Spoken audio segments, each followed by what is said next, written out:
ഇനി ഇന്ത്യൻ ക്രിക്കറ്റിലേക്ക് വരികയാണെങ്കിൽ സഞ്ജു ഇല്ലാതെ ഇറങ്ങിയ ഇന്ത്യക്ക് ഇംഗ്ലണ്ടിനെതിരായ 2020-ൽ നാണംകെട്ട തോൽവിയാണ്.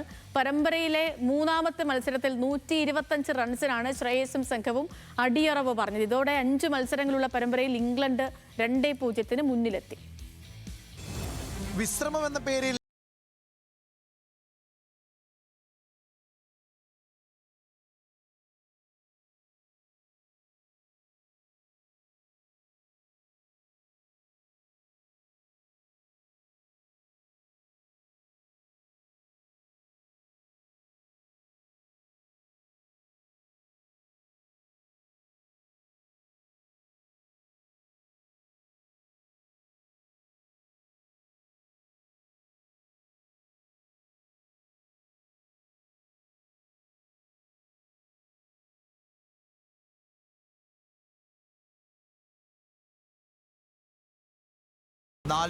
റൺസുമായി സാം കറൻ അവസാന ഓവറുകളിൽ ആളിക്കത്തിയതോടെ ഇംഗ്ലണ്ട് 20 ഓവറിൽ അടിച്ചെടുത്തത് 201 runs.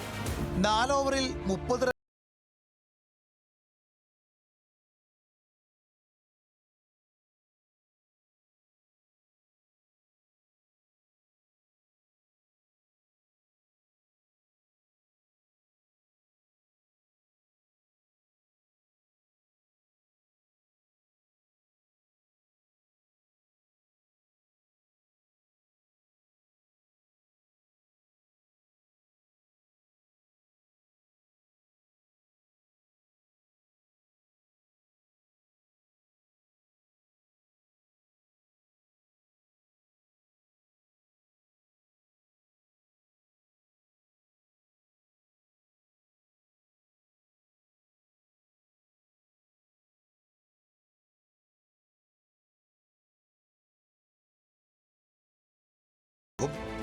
Sports desk news Malayalam.